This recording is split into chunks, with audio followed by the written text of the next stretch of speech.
My name is Kelsey, and I'm with the high school media staff, and I'm here with Mr. Williams, our superintendent.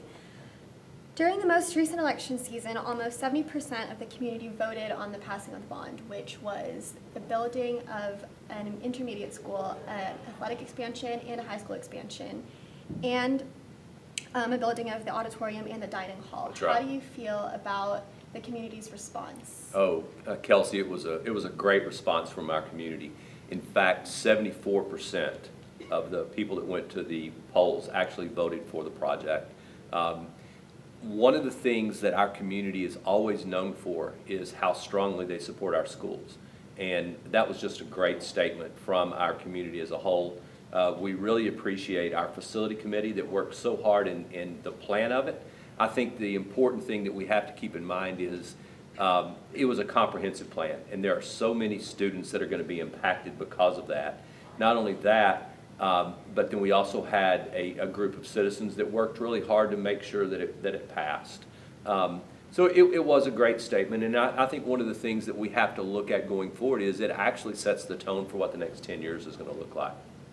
So aside from just the bond, what role does the community play in the education here in this town? I think more than anything, of course, we use our community representatives in a number of different capacities. We have our facility committee.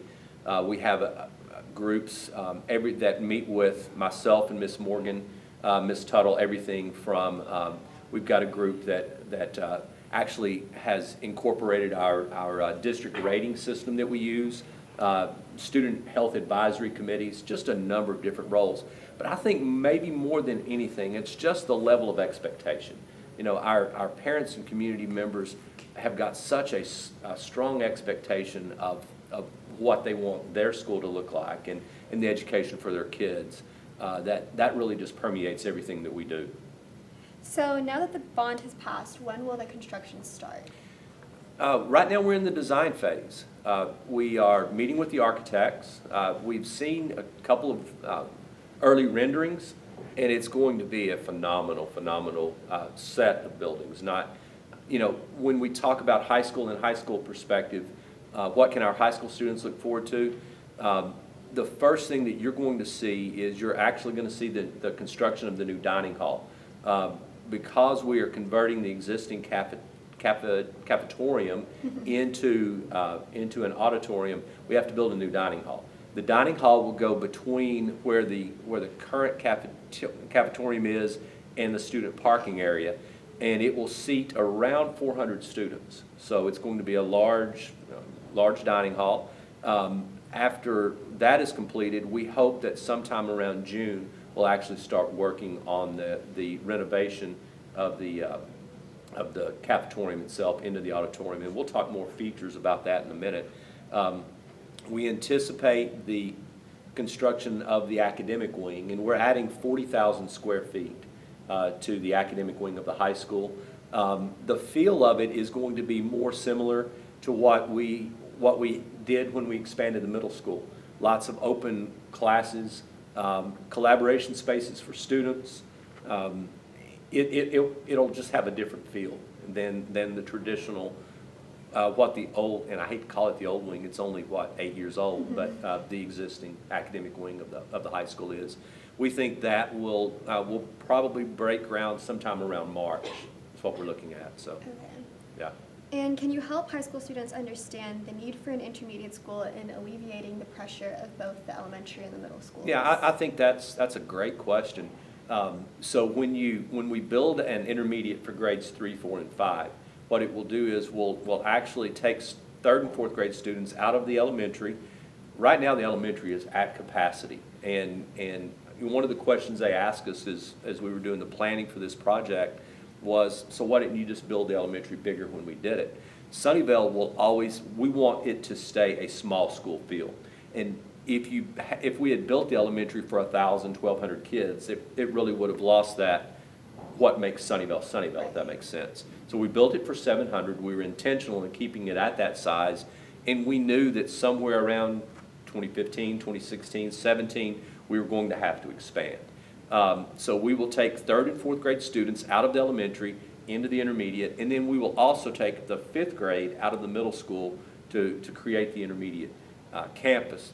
It will give us enough space when you take 2 grades out of the elementary and then that 1 grade out of the middle school. We will be able to have enough classroom space for the next 10 years. And when I said it really shapes the future of 10 years, that's what I was referencing.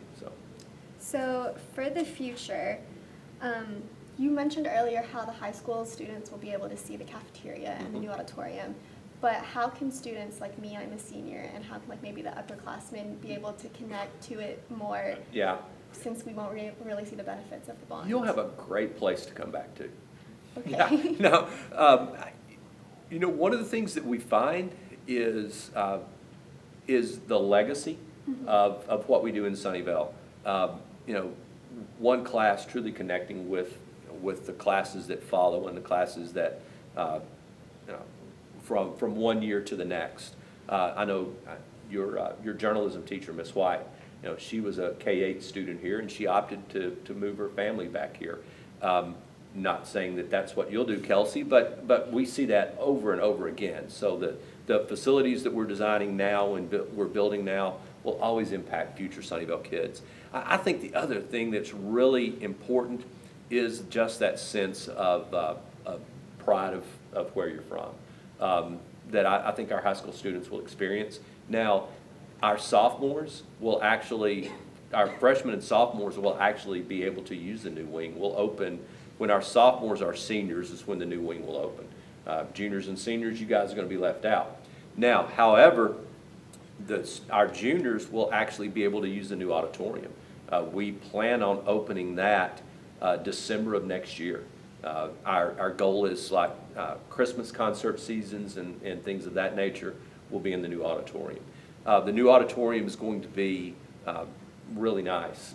We're looking at something that will seat around 600 people. It will be completely acoustically friendly. The quality of performance that we're going to be able to do in the auditorium will be night and day different than what we've been able to do in the cafetorium that we've been in for a while. And we think that project will be ready to go by Christmas of 2018. So you've mentioned some like the time frames for the cafeteria and like the new wing in the high school. When will like the athletic expansion happen? So the first thing we're doing is we're actually going to do the stadium expansion when football season ends this year. We're going to have to reconfigure for soccer. Instead of having the home side for soccer, everybody will sit on the visitor side this year, if that makes sense. Yeah. It won't affect the scoreboard or anything like that, but everybody will be on the visitor side during soccer season. But during that winter, before we get into spring and track and everything, is actually when we'll do the stadium expansion. The athletic expansion itself, the timing of it, really probably a lot of the work will begin during the summer when we add to the weight room, when we build a new weight room and then do the retrofit of the existing weight room into additional dressing room space. We think that I would say August, again, talk about the sophomore class, but August of 18 is when we'll move into that. Okay.